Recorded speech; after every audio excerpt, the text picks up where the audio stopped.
Courts rule U.S. government above the law. This is Behind the Headlines on Global Research TV at grtv.ca. Manhattan Federal Judge Alvin Hellerstein has declined to hold the CIA in contempt for destroying videos that it had been ordered by the courts to preserve. The case revolves around 92 videos depicting hundreds of hours of interrogations of detainees. The tapes allegedly contained evidence of torture, and the CIA was ordered by numerous courts to produce the videos in relation to lawsuits arising from torture allegations. The 9/11 Commission also demanded that the tapes be produced. Instead, the agency destroyed them. Although the Obama Justice Department had already decided last year that no criminal charges would be filed for this blatant obstruction of justice, Judge Hellerstein's recent ruling ensures that the agency will not even face civil sanctions, or so much as a contempt order, for willfully breaking the law. In his ruling, Judge Hellerstein, the very judge who had ordered the CIA to produce the tapes in September of 2004, notes that the agency had instead provided a description of what they say was on the tapes and implemented new protocols to ensure that they don't destroy evidence again, so there is no need to hold them accountable in any way. Judge Hellerstein's decision is not without precedent. In 2010, Obama's Office of Legal Counsel wrote a memo arguing the legality of Obama's secret list of assassination targets, a list that apparently includes American citizens who have not been convicted or even charged of a crime. The memo was used as the legal justification for the extrajudicial assassination of Anwar al-Awlaki, a U.S. citizen who the president ordered murdered early last year.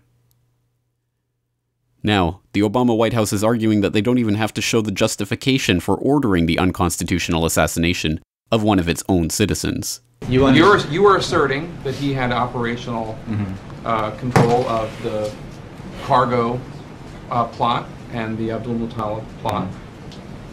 He's now dead. Can you show us, or the American people, or has a judge been shown? Well, again, Jake, I'm not going to go any further than what I've said about the circumstances of his death. And is there going to be any evidence presented? I don't have anything for you on that. Do you not see at all? Does the administration not see at all how a president asserting that he has the right to kill an American citizen without due process, and that he's not going to even explain why he thinks he has that right, is troublesome to some people? Still, concerned citizens are attempting to challenge the Obama regime's power grabs in court. Earlier this year, Senator Wyden revealed that the federal government has a secret interpretation of the Patriot Act that allows the government much more power than is suggested by the wording of the act itself. The American people will also be extremely surprised when they learn how the Patriot Act is secretly being interpreted, and I believe one consequence will be an erosion of public confidence that makes it more difficult for our critically important national intelligence agencies to function effectively.